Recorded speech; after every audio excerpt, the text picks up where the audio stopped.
Report फियाज Ali Mirani Shikarpur election मुहिम के सिलसिले में पीपल्स पार्टी अगवान नमजद उम्मीदवार PS सत इम्तियाज़ अहमद शेख मुख्तलिफ पोलिंग स्टेशन जे गोठन जा दौरा जारी रखंदे साब खान काके पोटो में जमील अहमद काके पोटो गोट नबी बख्श खान बिरोही ऐं अब्दुल मजीद बिरोही कमर बोड़ो रियाज बोड़ो ऐं सईद बोड़ो रिबिन संदरानी मोहम्मद करीम बिरोही बाबू इलाई बख्श जाफरी जी चाय पार्टी ऐं कांडट गढ़चाणी में शिरकत कई। शिकारपुर इलेक्शन मुहिम के सिलसिले में पीपल्स पार्टी अगवान फराज इम्तियाज़ शेख PS सत जे नमजद उम्मीदवार इम्तियाज़ अहमद शेख की कामयाबी जे लाइ चाचा यार मोहम्मद घमरो सां गॾिजी गोड अब्दाल बदरदीन भरचून सोनो भरचून अब्दाल जे गोड बुद्धो जतियाल में लियाकत भरचून अब्दाल में मीर अहमद बिरोही अब्दाल में वजीर भरचून अब्दाल में मजहर भरचून गोड अब्दाल में इमामदीन मारफानी ऐं करीमदाद मुक़दम चाकर खान जाफरी पारां लंच ऐं कांडट गढ़चाणी जिते भरचून बिरादरी के माण्हुनि शानदार इस्तक़बाल कंदे पीपल्स पार्टी उम्मीदवार की भरपूर मदद ऐं हिमायत जो ऐलान किया। पीपल्स पार्टी अगवान फराज इम्तियाज़ शेख रमीज़ लोर ऐं आगा शफ़ीक खान की शादी वलीमे में शिरकत कई। उन मौक़े ते Siraj Ahmad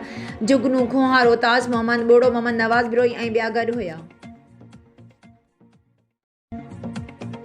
Khyber report Aziz Gul Khyber Pakistan Peoples Party PS 56 के उम्मीदवार अगोणो सूबाई वजीर मखदूम महबूब जमान पारा इलेक्शन मुहिम जो आगाज़ सईदाबाद के मुख्तलिफ गोठन में कांडट गढ़चाणी में शिरकत अवाम पारा शानदार इस्तकबाल मटियारी ज़िलो पाकिस्तान पीपल्स पार्टी जो किलो आ 8 फरवरी से अवाम ताकत से मुखालिफन के शिकस्त दींदासीं।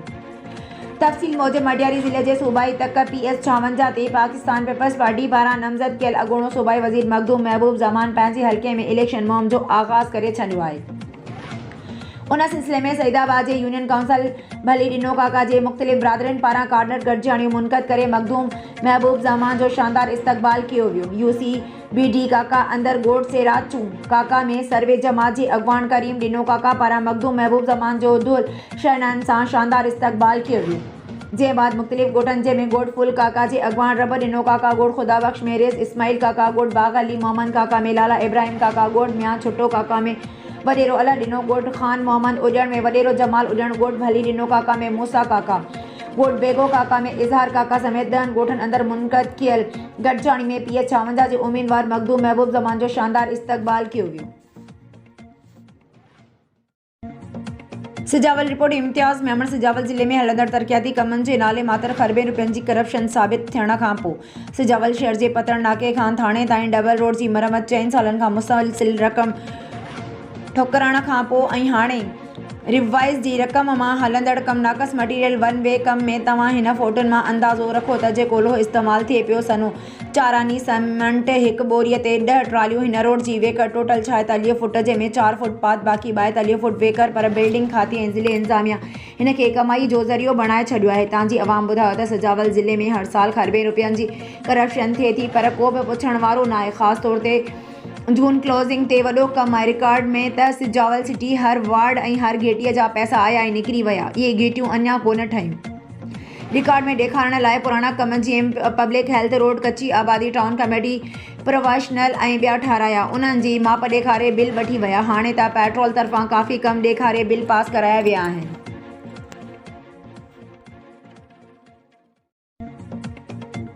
सकरन रिपोर्ट काज़ी अली रज़ा सनाई NA 208 ऐं PS 68 ते GDA पारां नामज़द उम्मीदवार सैज़ैन शाह जी हिमायत ऐं सकरन शहर समेत आसपास जे सवें न्याणियुनि शहीद जी जंग खां जागुरता रैली कढी जेका सकरन प्रेस क्लब पहुती जिते रैलीअ जी अॻवानी कंदड़ औरत अॻवान तबसुम खोसो आबदा लुंड खुशबू लुंड रिमशा किरियो हकमज़ादी किरियो ऐं बेनज़ीर किरियो मीडिया सां ॻाल्हाईंदे चयो त हींअर वक़्तु अची वियो आहे त सिंध जा जोधा सुजाग थी अॻिते अची असीं न्याणियूं अव्हां खे अपील था करियूं त वॾेरनि भोतारनि ऐं सरदारनि जे चकर खां ॿाहिरि निकिरो खियण मोंट ॾियणु सिंध जी तबाहीअ जो कारण आहे जेको असीं केतिरे अरसे खां कंदा अचूं जंहिंजे अज़ाब सां सॼी सिंध लोड़ियो आहे। उन करे उथो सिंध ख़ातिर ऐं सिंधी क़ौम ख़ातिर सिंध जी हॾ ॾोकी सैज़ैन शाह खे वोट ॾियो।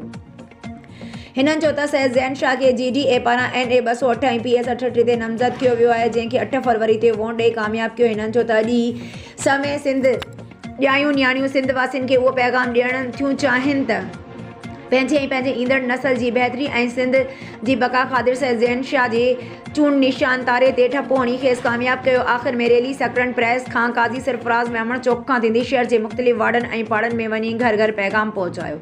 होॾां SUP जे वर्करनि अयूब खोसो वार्स नूनारी परवेज़ सूमरो ऐं असद लुंडियाणनि जी रैलीअ जा सिक्योरिटी इंतज़ाम संभालिया। मोरो रिपोर्ट आरिफ अली यूसुफ ज़ई मोरो वेझो ॻोठ गुलाम हैदर कोरेजो ऐं आसपास वारनि इलाक़नि में वधंदड़ चोरियुनि जे आज़ार ऐं रहवासियुनि मथां फायरिंग करे धमकाइण वारे अमल ख़िलाफ़ मुतासिर ॻोठाणनि सियासी समाजी तंज़ीमुनि वकील बिरादरी पारां एहतजाजी मुज़ाहिरो कयो, जंहिंजी अॻवानी वकील जावेद अली बुट, जावेद अली कोरेजो, सूमर कोरेजो, वकील मुमताज़ अली कोरेजो, सरवर धोंदड़ अकबर धोंदड़, असलम कोरेजो, उस्ताद नज़ीर कोरेजो, कादिर बख्श कोराई, अली अकबर संगरा, गुलाम रसूल बंगर, महमूद अवान, डॉक्टर अब्दुल हमीद कोरेजो ऐं ॿिया करे रहिया हुआ। जिते हिननि चयो त इलाइक़े में चोरनि रात जो ऋण ॿारे ॾिनो आहे। हिक ई राति में असांजे ॻोठ मां 4 चोरियूं कयूं वयूं, जंहिंमें बिजलीअ जो ट्रांसफार्मर लाइ सामान कढी चोरी कयो वियो। पुलिस जी मदद सां पेरा कया विया त असां भाॻियनि ते जंहिं घर ॾांहुं पेरा विया उन्हनि पुलिस जी मौजूदगी में सिधा फायर कया। सिरोटनि लठियुनि जो इस्तेमालु कयो वियो। हाणे असांजो केस नामालूम माण्हुनि मथां दाख़िल करे SHO नवां जतोई फॉर्मेलिटी पूरी करे छॾी आहे।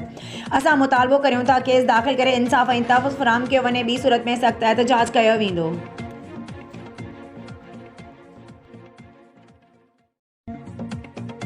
ठुल रिपोर्ट फैज़ सुमरोठुल में मंगी बिरादरीअ जो कट सिविल अस्पताल भरिसां क़दम अकबर अली मरी जी रिहाइश गाह ते संदसि जी सदारत में थी गुज़रो, जंहिंमें मौज़ूद शख़्सियतनि नूर हसन मंगी, दर मोहम्मद, दरिया ख़ान अताउल्ला, पुनल ख़ान शाह ऐं रुख नवाब अली, गुल हसन मंगी, मुदसर अली मरी, हज़ार ख़ान मरी, मोहम्मद अली मरी, तैमूर ख़ान मरी, शायान अली मरी, सिकंदर अली मंगी समेत नौजवाननि शिरकत कई। इजलास में बिरादरीअ जे माण्हुनि शिकायत कंदे चयो त अॻवाननि चूंडियल नुमाइंदनि असां खां वोट वठी कामयाबी बाद असां सां कयल वाइदा विसारे मंगी बिरादरीअ खे भित सां लॻायो आहे। इलेक्शन में वोट उनखे ॾिबो जेको बिरादरी जा बुनियादी मसइला हल कंदो। वोट सोचे सम्झे ॾियणु घुरिजे। असांजा बुनियादी मसइला टफ टाइल, पीअण लाइ मिठो पाणी, ड्रेनेज सिस्टम, सफ़ाई सुथराई, स्ट्रीट लाइटूं वग़ैरह जी सहूलियत मुयसरु नाहे। बिरादरी जे माण्हुनि चयो त असां मंगी बिरादरी जे वोटनि जो मालिक मुक़दम अकबर अली मरी आहे, उन ते अदमात कयूं था। उन मौक़े ते मुक़दम अकबर अली मरी बिरादरीअ जे माण्हुनि सां वचन कयो त पहिरियां बिरादरी जा मसइला हल कराईंदुसि। मां बिरादरीअ सां हर मोड़ ते गॾु आहियां। हिन चयो त सियासतदान गुज़िरियल 30 सालनि खां मंगी बिरादरीअ खे नौकरियूं ऐं बुनियादी सहूलियतूं नाहिनि ॾिनियूं। हिन चयो त मीर इजाज़ ख़ान जखराणी तरक़ियाती कमनि लाइ यकीन ॾियारियो आहे। मंगी बिरादरी पारां मूंखे वॾो कयो आहे। बिरादरी सां सलाह मशवरो कयो वियो आहे जेको बिरादरीअ जा बुनियादी मसइला, रोड रस्ता, टफ टाइल, ड्रेनेज सिस्टम, नालियुनि जा क्रास वग़ैरह सहूलियतूं ॾींदो। वोट उनखे कबो।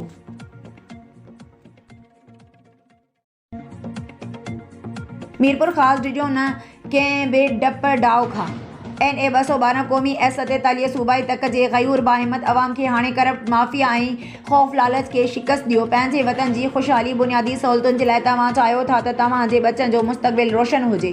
स्कूलनि में उस्ताद हुजनि, तव्हांजे बचनि खे मुफ़्त तालीम मिले, अस्पतालनि में मुफ़्त मयारी इलाज थिए, साफ़ पाणी मिले, ज़मीनूं आबाद हुजनि, फसलनि जा अघ मिलनि, मंशियात बंदि थिए, बेरोज़गारी न हुजे। तव्हां आज़ादु ख़ुशहाल हुजो। हर साल तव्हां ऐं असां समेत सारी सिंध खे हथ सां ॿोड़ाए तबाह बर्बाद करे पाण जे नाले ते दुनिया खां इमदाद वठी खाई वञनि। पाण बचा वठी सिर बचाए रोडनि रस्तनि ते अमीर धरती जा धणी बे यारो मददगार फ़क़ीर हुजो। उहो पंहिंजो न नसीब आहे न मुक़दर। उन करे हाणे तव्हांखे 8 फरवरी ते GDA जी हिमायती आज़ाद उम्मीदवार सैद अली नवाज़ शाह खे ताले ते ऐं GDA टिकट जे उम्मीदवार मीर जहानुल्लाह टालपुर खे तारे ते वोट ॾेई कामयाब करे उन्हनि जा बाह ॿेली थियो। ऐवान सहाफ़त सूमार समय जो।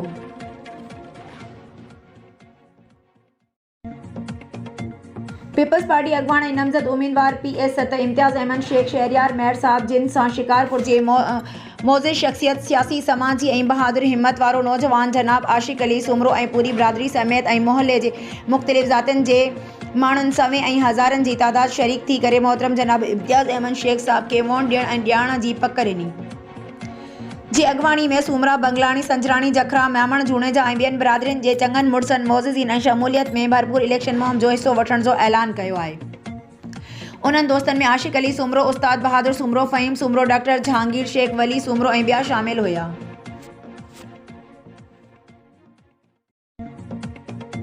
खानपुर में report Abdul Waheed Gadani. Pakistan Peoples Party अॻवान PS 20 खानगढ़ जे नमज़द उम्मीदवार चीफ सरदार मोहम्मद बख्श खान मेयर चयो आहे त पाकिस्तान पीपल्स पार्टी मुल्क जी वाहिद सियासी पार्टी आहे जंहिं जूं जड़ूं अवाम जे दिलि में खुतल आहिनि। अवाम जी मदद सां PS 20 खानगढ़ ऐं NA 199 ते वॾी अक्सरियत सां कामयाबी माणींदासीं। अहिड़नि ख़्यालनि जो इज़हार हिन ॻोठ अली अहमद सियाल समेत मुख़्तलिफ़ इलाक़नि में चूंड मुहिम जे सिलसिले में कोटाइल कार्नर गॾजाणी खे ख़िताब दौरान कयो। हिन चयो त पाकिस्तान पीपल्स पार्टी तमामु घणी अवामी मक़बूलियत माणी आहे ऐं पंहिंजे इक़्तिदारी दौर में मुल्क खे बहराननि मां कढी तरक़ी ऐं ख़ुशहाली वारी राह ते गमज़न कयो आहे। शहीद भुट्टो जी हिन पार्टी हमेशह अवामी हक़नि जी ॻाल्हि कई आहे। हमेशह जीअं हाणे बि अवां मां उहा ई उमेद आहे त अवां पंहिंजी वोट जी ताक़त सां पाकिस्तान पीपल्स पार्टीअ जे नुमाइंदनि जा हथ मज़बूत कंदा ऐं तीर ते ठपो हणी कामयाब कंदा। हिन वधीक चयो त असांजे ख़ानदान खे अवां हमेशह मुस्बत मोट ॾिनी आहे। मां पंहिंजे गुज़िरियल मुद्दे दौरान शदीद बरसातुनि, कोरोना वबा ऐं ॿियनि मुश्किलातुनि बावजूदि यूनियन काउंसिल भेटोर जे मुख़्तलिफ़ ॻोठनि में तालीम, सिहत, रोड रस्तनि समेत ॿियनि शोबनि में 75 करोड़ रुपयनि जूं स्कीमूं ॾिनियूं आहिनि। ईंदड़ वक़्त बि अवां जे वोट ज़रिए ऐवान में पहुची इलाइक़े जी बहितरी लाइ पाण पतो ॾींदुसि। उन खां अॻोणे ज़िले चेयरमैन हाजी ख़ान महर ख़िताब कंदे चयो त असांजो ख़ानदान सालनि खां अवाम जी ख़िदमत कई आहे।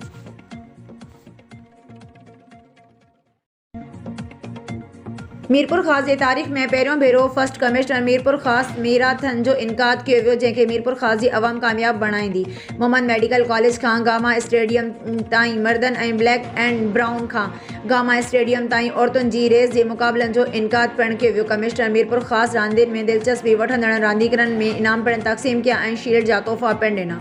जॾहिं त रेस जी पुॼाणीअ ते मीना बाज़ार पिणु लॻायो वियो, जिते माण्हुनि मुख़्तलिफ़ लज़ीज़ भाॼियुनि मां लुत्फ़ अंदोज़ थिया। ऐवान साफ़त सूमार समय जो